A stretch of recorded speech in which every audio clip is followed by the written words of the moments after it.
हो रहा है। ऐसा पहली बार है जब किसी साल से लोगों की तकलीफ भरी यादें ज्यादा जुड़ी हैं। लोग 2021 से नई उम्मीदें लगाए बैठे हैं। वहीं कई लोग ये दुआ भी कर रहे हैं कि ऐसा साल अब दोबारा नहीं आए। फ्लैशबैक की इस कड़ी में हम उत्तर प्रदेश की उन घटनाओं को ताजा कर रहे हैं जो इस साल सबसे ज्यादा सुर्खियों में रही। इन्हीं में से एक है हाथरस कांड। रेप और हत्या की जघन्य वारदात का ये वो भयावह कांड है जिसने यूपी की सत्ता को हिलाकर रख दिया था। हाथरस की घटना सिर्फ राष्ट्रीय ही नहीं, अंतर्राष्ट्रीय मीडिया की सुर्खियों में रही। सोशल मीडिया से लेकर विपक्षी दलों के निशाने पर सरकार घिरी रही। दिल्ली के निर्भया कांड के 8 साल बाद लोगों में ऐसा आक्रोश देखने को मिला।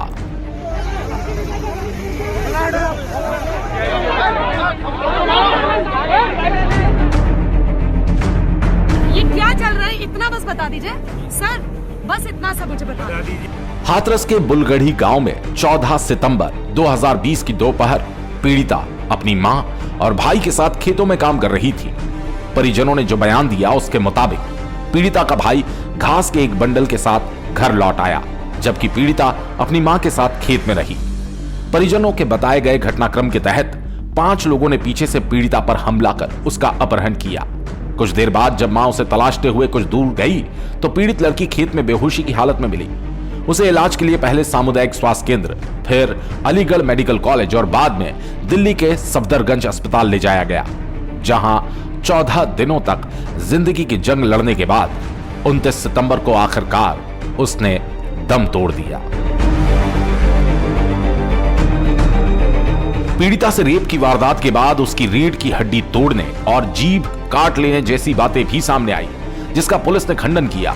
पीड़िता की मौत के बाद प्रशासन ने कड़ी सुरक्षा में रातों रात उसका अंतिम संस्कार करा दिया, लेकिन 30 सितंबर का सूरज निकलने के साथ इस मामले ने राष्ट्रीय स्तर पर तूल पकड़ लिया। सोशल मीडिया से लेकर विपक्ष और आम लोगों के निशाने पर सरकार आ गई। मामले को दबाए जाने और पीड़ित परिवार को बंधक बनाए जाने के आरोप लगे। शुरुआत में मीडिया को भी गांव में एंट्री नहीं दी गई। सपा, कांग्रेस, रालोद, भीम आर्मी के तमाम नेताओं और कार्यकर्ताओं ने लखनऊ से लेकर हाथरस तक जमकर गदर काटा। सरकार के खिलाफ राहुल, प्रियंका गांधी ने मोर्चा खोल दिया। पुलिस के साथ झड़प में राहुल गांधी चुटहिल भी हुए। दलित समुदाय से जुड़ा मामला होने पर सरकार बैकफुट पर आकर डैमेज कंट्रोल करती रही। लखनऊ से डीजीपी और मुख्य सचिव को भेजा गया। जबरन अंतिम संस्कार और घटना की जांच के लिए सीएम योगी ने एसआईटी गठित करने के साथ दिशा निर्देश दिए।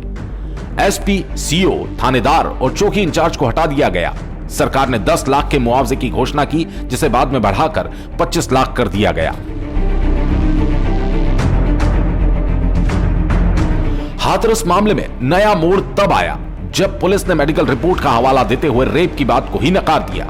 हालांकि बाद में पुलिस को कोर्ट से फटकार भी लगी। उसके बाद हाथरस कांड की आड़ में दंगा भड़काने की साजिश का खुलासा उत्तर प्रदेश पुलिस ने किया। इस घटना में मथुरा से पीएफआई के 4 सदस्यों को गिरफ्तार किया गया, जो कथित रूप से हाथरस जा रहे थे और वहां हिंसा के षड्यंत्र को अंजाम देने वाले थे।